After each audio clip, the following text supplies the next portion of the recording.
Hello guys, मैं हूँ आशीष कुमार यादव। मैं आपको पढ़ाने जा रहा हूँ राजस्थान का इतिहास। सबसे पहले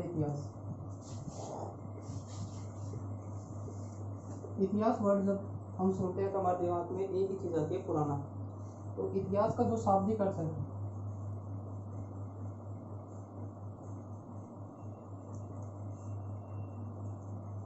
वो होता है अतीत। अतीत मतलब पुराना। तो इतिहास की डेफिनेशन या फिर इतिहास को हम इस तरीके से समझ सकते हैं कि प्राचीन काल से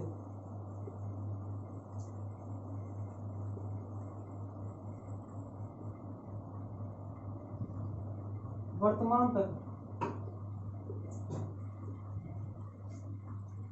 हुई प्रमुख घटनाओं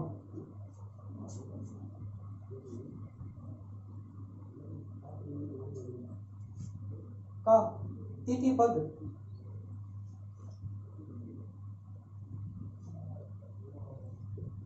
तरीके से अध्ययन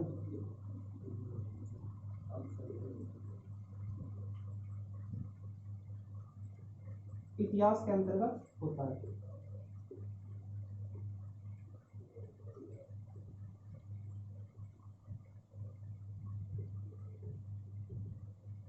अब इस लाइन में एक चीज आई है, प्रमुख घटना। प्रमुख घटना का मतलब होता है कि जिससे पूरा समाज प्रभावित हो।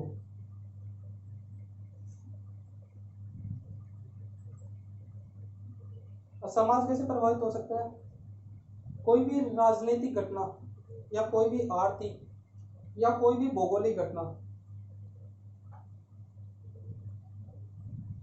अब भौगोलिक वर्ड से हम ये समझ सकते हैं कि किसी भी राजा का शासन होता है तो जब वो युद्ध लड़ता है तो उसमें कुछ एरिया या क्षेत्रफल वो जीत जाता है तो उसका क्षेत्रफल अलग हो जाता है। इस तरीके से पूरा समाज प्रभावित होता है। ठीक है।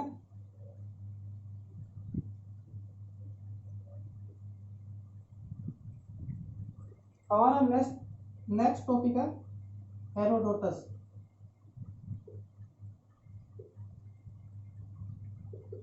हेरोडोटस का नाम सभी ने सुना होगा। हेरोडोटस को इतिहास का जनक कहते हैं।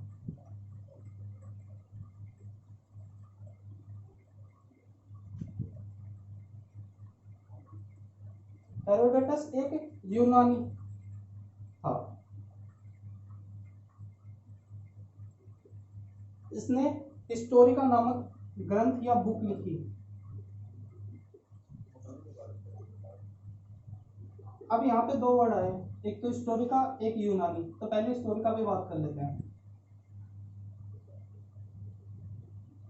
हिस्टोरिका जो किताब है उसके 9 भाग हैं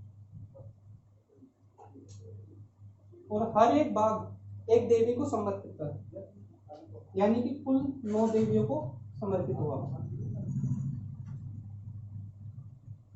ठीक है।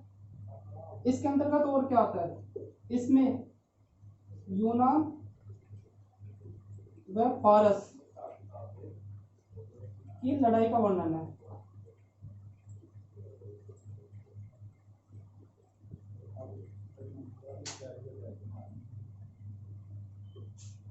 इसमें भारत व फारस के व्यापार संबंध बताए गए हैं।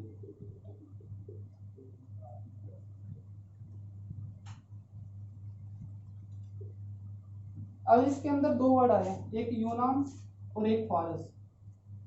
यूनान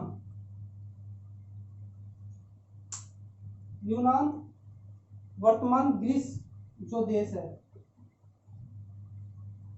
उसको कहा जाता था। अब ये ग्रीस देश कहाँ है? ये यूरोप महाद्वीप में स्थित है।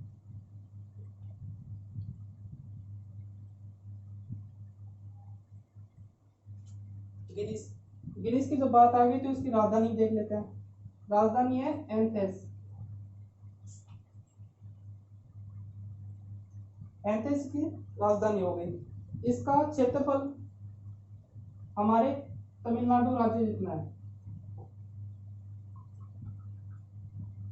और इसकी जनसंख्या 1.22 करोड़ के लगभग है। ठीक है।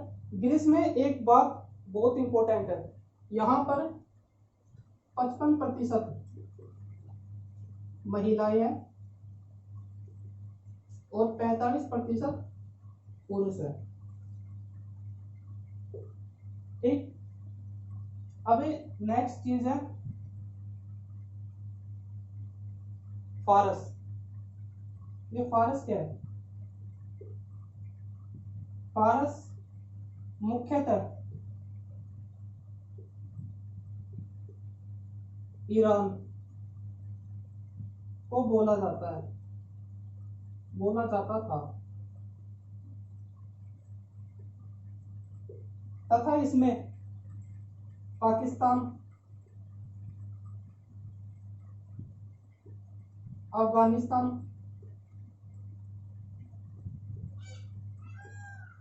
तुर्कमेनिस्तान,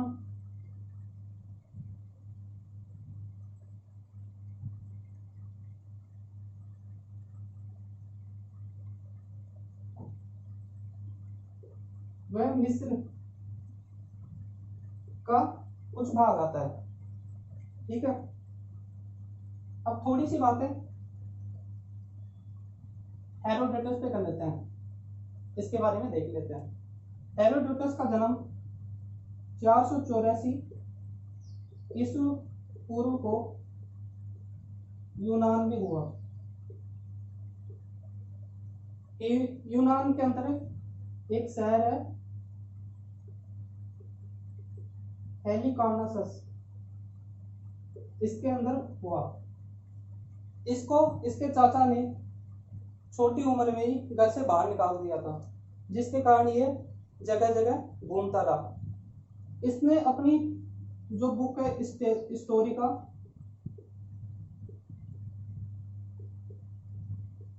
उसमें क्या लिखा है, उसमें इसने जो भी बात सुनी थी और जो भी बात देखी थी, इसने सब कुछ लिखा है। यह पहला ग्रंथ था जिसके अंदर हमें यह सब मिलता है, इसलिए इसे हेरोडोटस को इतिहास का जनक कहते हैं।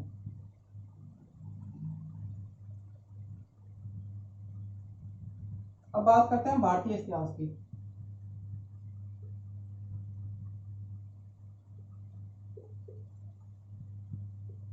सबसे पहले भारतीय इतिहास का जनक किसे कहते हैं? भारतीय इतिहास का जनक है वेद व्यास,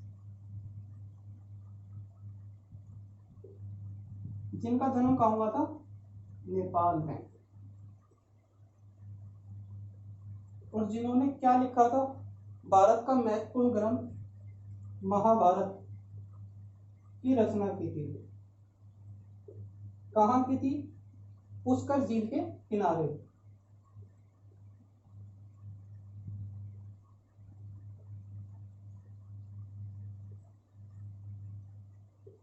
अब महाभारत कौन सा है? महाभारत वही है जिसमें कौरव पांडवों का युद्ध हुआ था, जो 18 दिन तक चला था, जिसमें पांडवों की विजय हुई थी, वही वाली महाभारत है। इसकी जो रचना हुई थी वो उत्तर वैदिक काल में शुरू हुई थी।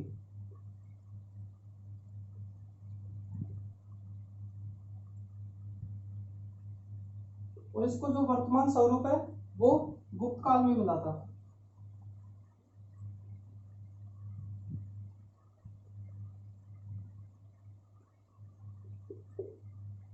अब महाभारत का एक अंग है गीता, जिसे राष्ट्रीय महाकाव्य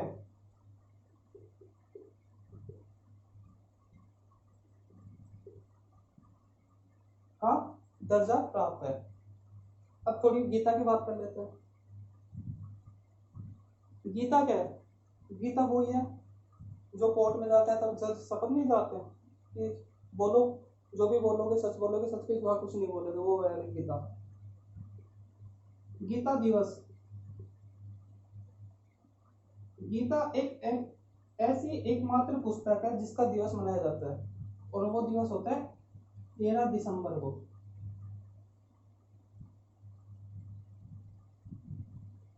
ठीक है, यहां तक बात होगी।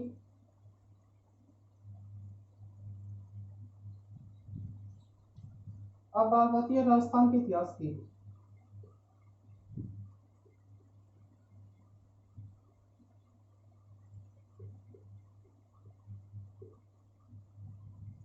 सबसे पहले वही बात कर लेते हैं, राजस्थान के इतिहास के जनक कौन है। राजस्थान के इतिहास के जनक है कर्नल जेम्स टोड।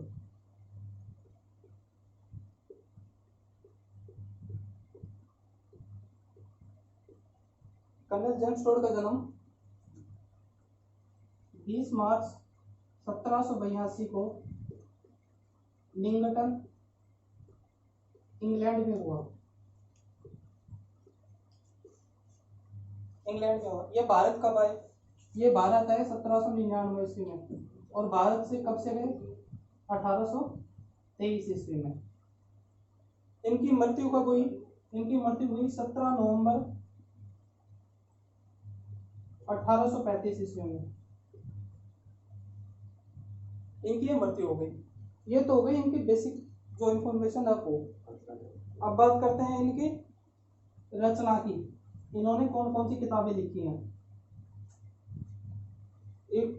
इनकी 1829 में पहली किताब प्रकाशित हुई जिसका नाम था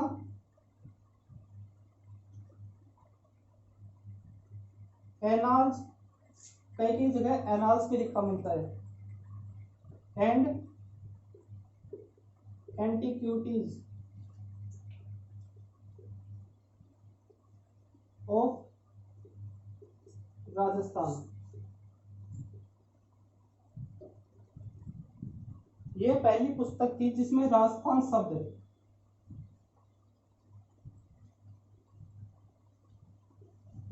का उल्लेख मिलता है। इसमें राजस्थान को दो और अन्य शब्दों से प्रदर्शित किया गया है। एक राजस्थान, दूसरा रजवाड़ा। ये किताब है, इसका दूसरा नाम भी है central western Rajputana state of India.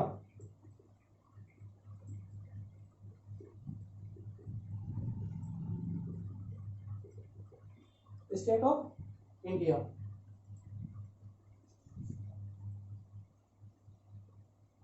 इनकी जो दूसरी पुस्तक थी वो प्रकाशित हुई थी 1839 में, पर इनकी मृत्यु हो गई थी 1835 ईस्वी में। तो जो ये पुस्तक है इसको प्रकाशित करने का श्रेय इनकी पत्नी को जाता है।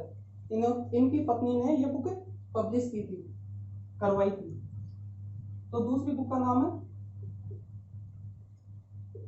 पश्चिमी भारत की यात्रा।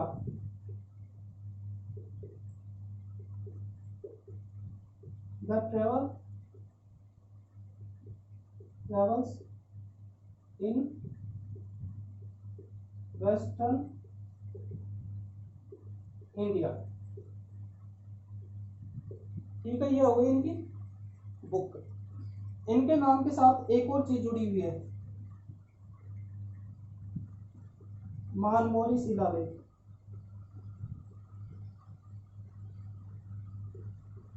इन्होंने क्या किया था कि मानमोरी शिलालेख को इंग्लैंड ले जाते हुए समुद्र में फेंक दिया था। अब मानमोरी शिलालेख के बारे में थोड़ा बहुत देख लेते हैं। ये कुटोली चित्तौड़गढ़ में 1713 ईस्वी में मिला था। अब ये मानसरोवर झील के किनारे में जाता है, पहली चीज ये।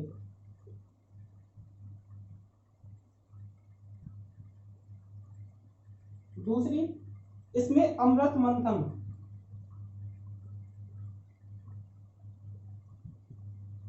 कौन से वाला अमृत मंथन? जो दानवों और देवताओं ने मिलकर किया था, जिसमें जो जहर निकला था वो शिव जी भगवान ने किया था, वो वाला अमृत मंथन का उल्लेख है।